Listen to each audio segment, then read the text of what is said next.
Welcome to my channel happy family சமையல். Channel பிடிச்சிருந்துச்சுன்னா like பண்ணுங்கள், ஷேர் பண்ணுங்கள், சப்ஸ்கிரைப் பண்ணுங்கள். பக்கத்தில் உள்ள பெல் ஐக்கானை கிளிக் பண்ணுங்கள். அப்போ தான் நாம் போடுற வீடியோ எல்லாமே உடனுக்குடனே உங்களுக்கு நோட்டிஃபிகேஷனில் காட்டும். இன்றைக்கி நாம் பாசிப்பருப்பு வச்சு டிஃபன் சாம்பார் எப்படி செய்யலான்னு பார்க்கலாம் வாங்க. அதுக்கு அரை கப் அளவுக்கு பாசிப்பருப்பை நல்லா கழுவிட்டு பருப்பு மூழ்கிற அளவுக்கு தண்ணி சேர்த்துக்கோங்க. 1/4 கிலோ அளவுக்கு தக்காளியை கட் பண்ணி சேர்த்துக்கோங்க. நான் நாட்டு தக்காளி பழம் சேர்த்துருக்கேன். நீங்கள் நார்மல் தக்காளி சேர்க்குறதா இருந்தால் கொஞ்சமாக கடைசியில் புளி சேர்த்துக்கோங்க. நாட்டு தக்காளினால புளிப்பு அதிகமாக இருக்கும், அதனால் நான் புளி எதுவும் சேர்க்கலை.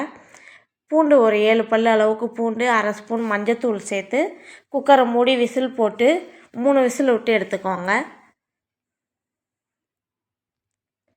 ஒரு கடாயில் 2 ஸ்பூன் அளவுக்கு எண்ணெய் சேர்த்துக்கோங்க.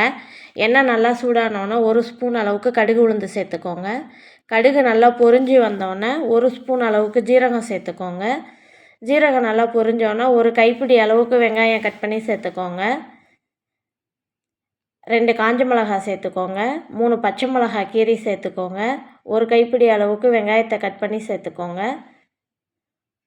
நல்லா கலந்து கொடுங்க.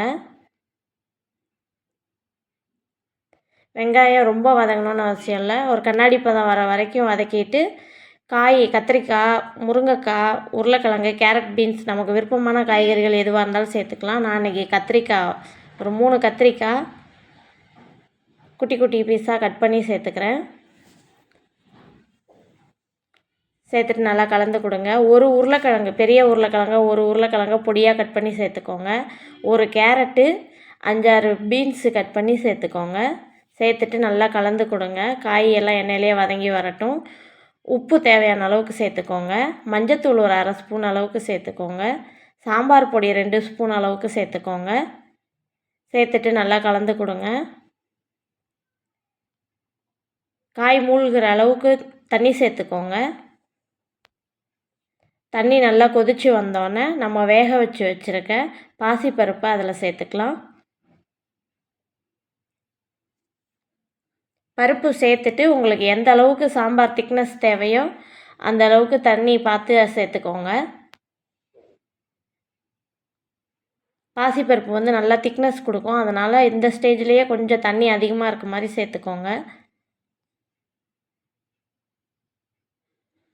நான் நாட்டு தக்காளி சேர்த்ததுனால புளி சேர்க்கல, இல்லாட்டி இந்த ஸ்டேஜில் ஒரு சின்ன நெல்லிக்காய் அளவுக்கு புளியை கரைச்சி சேர்த்துக்கோங்க. நார்மல் தக்காளி சேர்க்குறதா இருந்தால் புளி கொஞ்சமாக கரைச்சி சேர்த்துக்கோங்க.